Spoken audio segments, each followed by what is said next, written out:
Lâché sur sa console 64 bits par les grandes écuries nippones, Nintendo investit dans une société britannique, auréolée de son succès critique et public sur Super Famicom, Rareware. Fort de cet investissement, les Anglais développent plusieurs studios en interne et sortent des titres majeurs à un rythme déconcertant. Nous sommes en 1999 et l'équipe en charge du rafraîchissant Blast Corps sort son second jeu, Jet Force Gemini.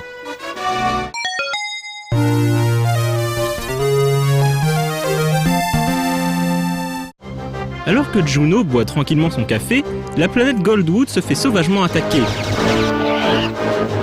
À peine le temps de s'en indigner que le vaisseau mère est absorbé par les forces de Mizar. Sa sœur Vela et Lupus le canin de la bande foncent vers leur capsule dans des directions différentes. Juno part en dernier vers Goldwood et découvre un monde ravagé et réduit en esclavage.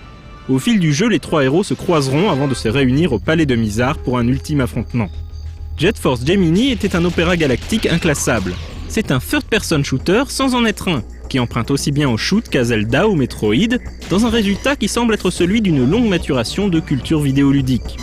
Jet Force transpose le scroll horizontal des shoots 2D en 3D, dans des univers ouverts. On se sent libre, mais la gâchette R enfoncée, on passe aussitôt en mode shoot 3D, tel Star Fox, Panzer Dragoon ou Sin and Punishment, sans le rail.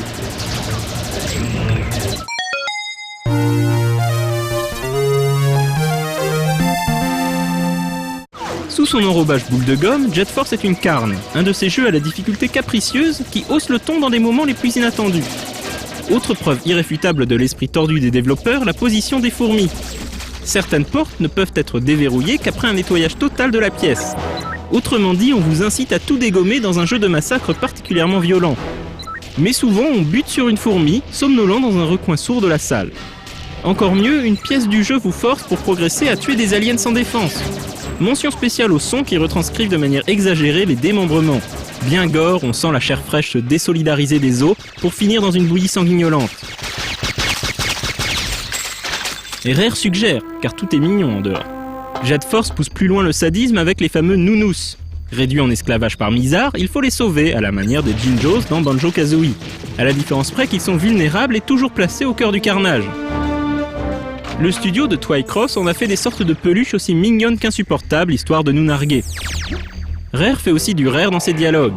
Les possesseurs de N64 se souviennent sans doute de la verve de Cranky Kong ou des dialogues absurdes de Banjo-Kazooie et de son excellente traduction française qui rend hommage aux jeux de mots originaux. Jet Force va plus loin et rend encore plus idiote la version anglaise mais s'accorde parfaitement avec l'esprit du jeu.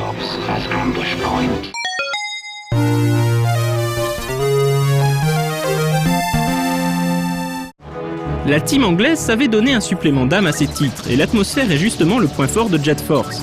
La direction artistique atteint ici un zénith sur la console Nintendo. Qu'il s'agisse des musiques, de la conception des mondes, tout fusionne parfaitement malgré les limites du support. Les terrains à défricher sont immenses, même aujourd'hui. Jet Force renvoyait Hyrule à une petite bourgade de province. Ici, tout est monumental, en plus de la beauté planante qui s'en dégage.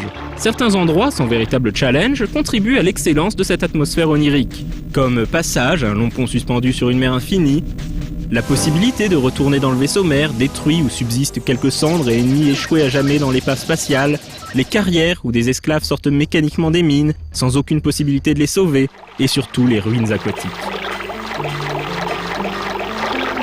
Dans Jet Force Gemini, chaque environnement a une âme bien particulière. Qu'il s'agisse du gameplay, du level design et plus généralement de l'identité des univers approchés, Rare propose quelque chose de tranché.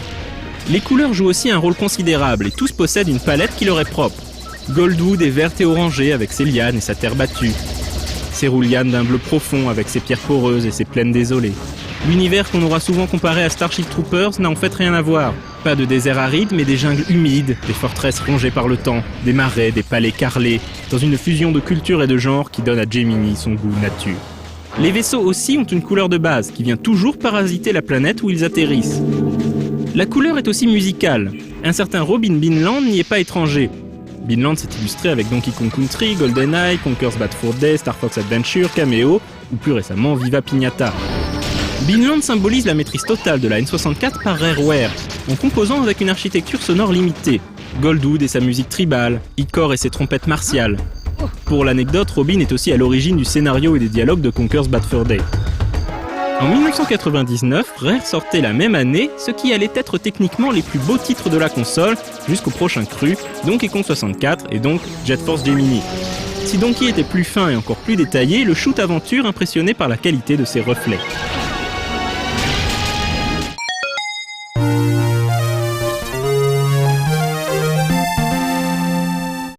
Ce Retro & Magic fait écho à celui de la semaine dernière sur la série des Jetman, car Jet Force Gemini entretient discrètement quelques points communs avec la première série des frères Stamper. Déjà dans son titre, Jet Force fait naturellement penser à Jetman, mais quelques éléments viennent renforcer ce lien. Dans Jet Force Gemini, notre brigade intergalactique intervient dans plusieurs planètes hostiles, et le but est de s'en échapper, comme dans les Jetman. Le jetpack de nos héros consomme du gaz qu'il faudra utiliser à bon escient, comme dans Solar Jetman et Lunar Jetman. Enfin, Juno, Lupus et Vela doivent réassembler un vaisseau à partir de pièces éparpillées dans les différentes planètes avant d'affronter le boss final, comme dans Solar Jetman. Jet Force est aussi un condensé de ce qui faisait Rare et n'échappe pas aux détails et autres clins d'œil. Il est par exemple possible de shipper le gaz aux nounous en leur tirant dessus.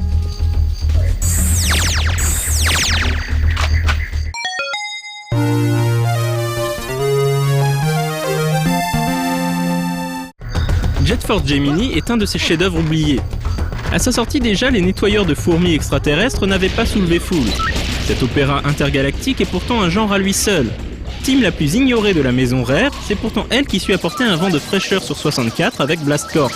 Et encore une fois, en cherchant loin dans les racines du jeu vidéo, c'est elle qui se démarque avec Jet Force Gemini, un concept complètement original. Finalement, le reproche que l'on pourrait rétrospectivement émettre, c'est d'être sorti sur Nintendo 64. L'ultime console cartouche gérait mal les espaces ouverts et trop de polygones à l'écran ralentissaient le jeu, étouffant par instants sa nervosité et son intensité. Plus de nouvelles de Juno, Vela et Lupus depuis 12 ans. Des amateurs ont bien essayé de réaliser une suite sur PC sans jamais arriver au bout de leur projet. Aujourd'hui, le studio britannique laisse sa licence hiberner tranquillement et par occasion permet aux fans d'espérer voir une suite par clin d'œil interposé. Que reste-t-il de Jet Force ? La bande-son d'un Binland au sommet de son art, un concept unique et un level design raffiné. Ce Rare-là est un grand cru.